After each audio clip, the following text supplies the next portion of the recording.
Hello hello hello. कहाँ बारू हो? आ तू कहाँ बाड़ा? बाजारी वाला पंडाल में बनी।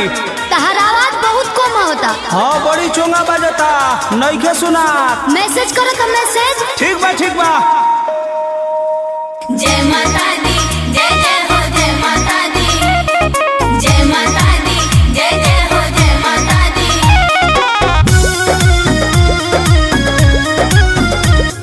शेरा वाली जोता वाली लाटा वाली माँ।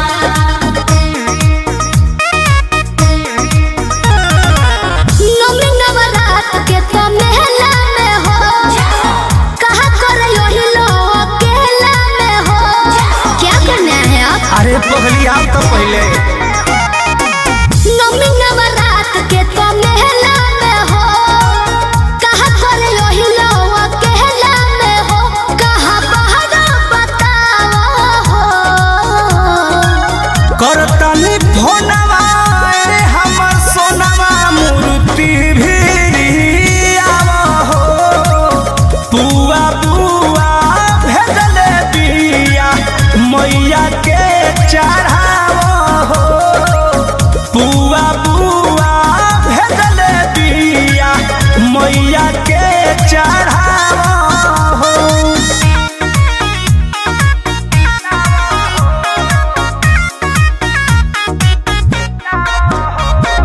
जय माँ जय माँ जय माँ जय माँ जय माँ जय माँ जय।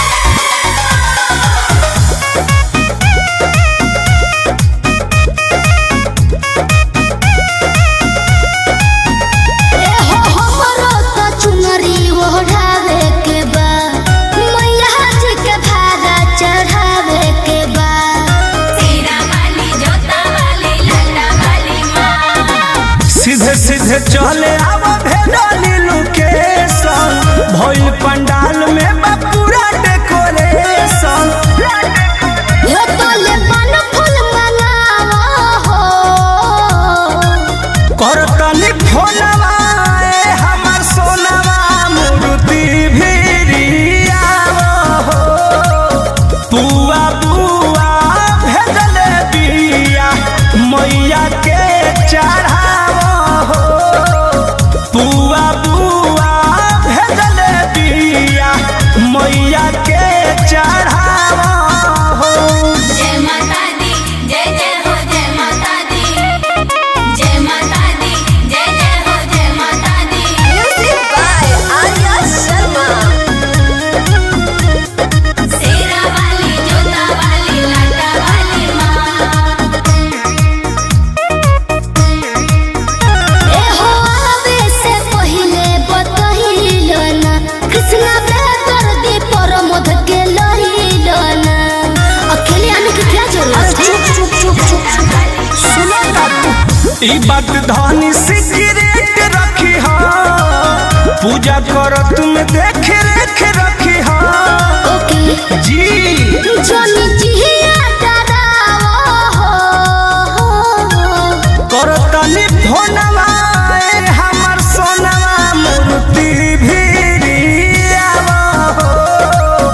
बुआ बुआ भेजले बाड़ी, मैया के चढ़ावा हो।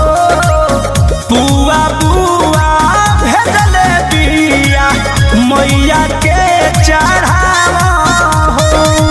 नवमी नवरात के तो मेला में हो, कहाँ कर योही लोग अकेला में हो।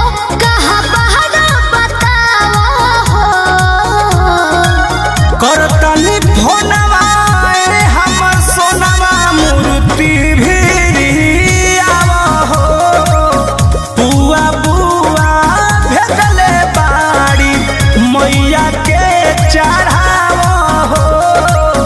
बुआ बुआ भेजले बिया, मैया के चढ़ावा हो।